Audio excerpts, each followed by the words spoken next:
the Petrified Forest. Classic. The Petrified Forest. This is a definitive film, right? Yeah.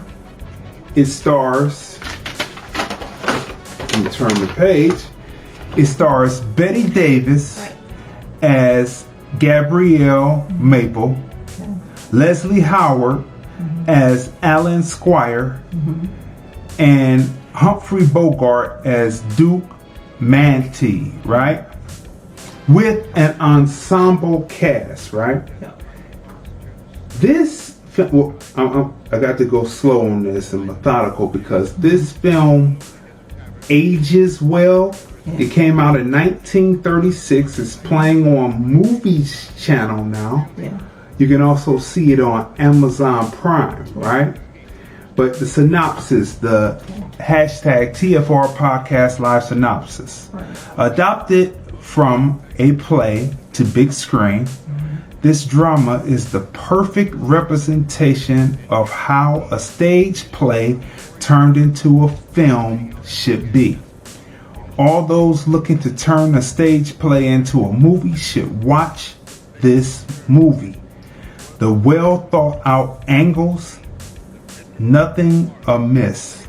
A 28-year-old Betty Davis, a supporting Bogart, who's ever heard of that, and Howard in his prime. This has to be the best movie I've ever seen. I mean, are you surprised? I mean, like Betty Davis again. You know, we have our list because we talk about it almost every week. But she's like one of the actors who, like, I love when they do a Betty Davis marathon. You know, on one of the classic channels because she was very selective, and all of her projects are well written, and she's a great actor. So I'm not surprised. But see, this is 1936. This is when she's under the studio system before she gets her emancipation. Is this her first film? No, it's not one of her first films, but it's one of the first. Yeah, but she's like what, 21? 8. She's 28 at the time of the film, right? Okay. So her and Howard were love interest in a few other films, so they were burning up the screen, so-called, together, as I said. But this right here, being adapted from a play, I've seen people try to turn plays into film, and I don't know if they don't have the budget or they don't have the know-how. But this film right here was well executed from Warner Brothers, 1936, will give you the blueprint on how to translate a stage film into a stage play into a film. Now, what stands out about this movie is there are 2 black characters in this movie. Right? There's one that is a chauffeur, and then there's one that is part of the gang, right? Which is the Mantee gang, right? And his self-determination on screen. You see, it comes down to how actors choose to play a role, right? He could have said, yes, sir, bossa, no, sir, bossa. But he didn't. He came in, he was an equal to the other gang members, right? He was an equal. When he came in, he would tell Humphrey Bogart's character, Mantee, he said, man, we should be on the lam from this place. It's taking too long. Right. Where is she? Because Mantee is waiting for someone. Right? They're supposed to rendezvous at this particular place, right? So the Petrified Forest is an area in Arizona where trees, flowers, animals even have been fossilized. And so that's why they call it the Petrified Forest. And within this Petrified Forest is a filling station diner called the Barbecue, right? And within the barbecue is Betty Davis, a ex-college football player who is pretty much the pump monkey. He's calling the monkey. The I forget what they used to call them. The people who would pump the gas and fill up the water and stuff. Grease monkey. Grease monkey. Well, he wasn't fixing cars, but he was a pump. But anyway, he works at the pump. Then there's Gramps, which is her grandfather. Then her father, who came from out of World War I and still relives his World War I exploits through, still dressing up and meeting with the old clan and moving on. So that's the setup of the story when Leslie Howard's character, Alan, comes in, and there's an infatuation between Alan and Gabrielle, right? And so I don't really want to tell you the story. I could really tell it to you because you really need it. But so I just had to give you the setup from there. So you'll get the setup, but then the rest of the story, because this is in 3 acts. That's also what makes it so good. I love films like this. It's in 3 acts, like the stage play. So it starts out with, introducing you to the main body of characters. Then it goes to the 2nd act, and then the 3rd act, right, which is the conclusion, right? So within this are 2 black characters. Slim, played by Slim Thompson, which we have a quick presentation about Slim Thompson, because he left such a impression on me, because when I watch films from the 30s and we know what Hollywood was perpetuating as far as the stereotype, and you see American blacks fully represented. There's a scene where the butler didn't really play a coon either, but he was just a subservient because he was, under the rich man and the rich woman, and he was their chauffeur. So there's a scene where Slim is passing out glasses for people to drink the whiskey behind the bar, because this diner has a bar, it's got a gas station, it's got food, everything. It's got a Mexican cook. It has I think it's some kind of security, but they subdued the security. Then they have the guy who pumps the gas, right? Full service place out in the Arizona desert. So he's pouring the liquor, and he looks at the chauffeur and says, "You want a drink?" And then he looks at it and said, "Mr. Such and Such, can I?" And he said, "Hey man, didn't you hear about the liberation?"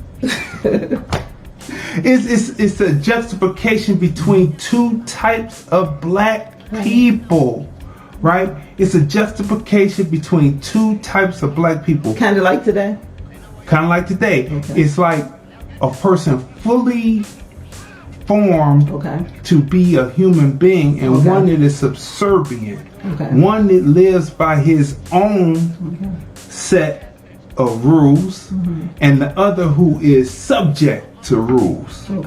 Kind of like the people who, but anyway, we got to keep moving on from that. Okay, so people, here's a quick presentation on Slim Thompson, right?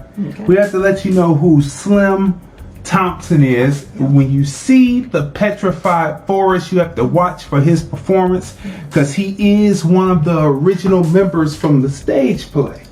And he had the write-up, and they said that he actually was really stole scenes in the stage play, and when you watch this movie, you will see why he stole scenes in the stage play, because he's just that good. So let's take a look at who Slim Thompson was. Number 1, Slim Thompson. Not much is known about Slim Thompson. There aren't any biographies of him, and his filmography includes only 4 roles, most of which were bit parts. IMDb.com provides some information. Before he made his screen debut in The Petrified Forest, he had a brief boxing career in 1930 that ended when he lost a match by first-round knockout. What is known is that after his boxing career, he somehow ended up on the stage, appearing in the Broadway version of The Petrified Forest. His name is listed in Playbill, and a photograph published in the newspaper Afro-American on June the 23rd, 1935, shows him backstage at the Broadhurst Theatre. But those who encountered his work in the film version were stunned by his performance as a gangster holed up in an Arizona diner while on the lam. Thompson breaks down the stereotypes common for black men at the time, portraying a headstrong man who refuses to bow down to whites. Though the character is a criminal, Thompson portrays him with intelligence and dignity. Thompson appeared in 3 other movies: The Green Pastures, 1936, Lying Lips, 1939, and Long Boy, also 1939, but none of the roles appear to be substantial or worthy of his talents. No further information about what became of Slim Thompson is available after that, which is yet another example of what racism has taken from American culture. See, listen to what the Brit says. He says, it's another thing, it just shows what racism has taken from American culture. See, that's very important that you listen. See, the Brits know who American black people are because they came over exploring too, and they saw what they saw. So when they say American culture, they know they're speaking of what racism takes away from American culture. He's talking about American blacks in particular. That's what he's saying. So let's break down let's do the breakdown. Cinematography. The angles done on this piece, again, are 10. I mean, everything is economical. There is not a miss in there. How they still represent there being an ensemble cast. There's images of shallow depth focusing in on the relationship between Howard and Davis, with the woman in the background in shallow depth looking at them, and then she has something to say about the woman having self-determination. You have to watch this movie. There's a lot of concepts in this movie that are still modern today. Right. It is still modern today. The Petrified Forest. Storyline through line. The 3-act play turned into a film. Beautifully done. 10. Character arc. Each character has their arc because it's an ensemble cast, right? And so you see Howard's character arc, Davis's character arc. Sitting at the table with Davis right now is the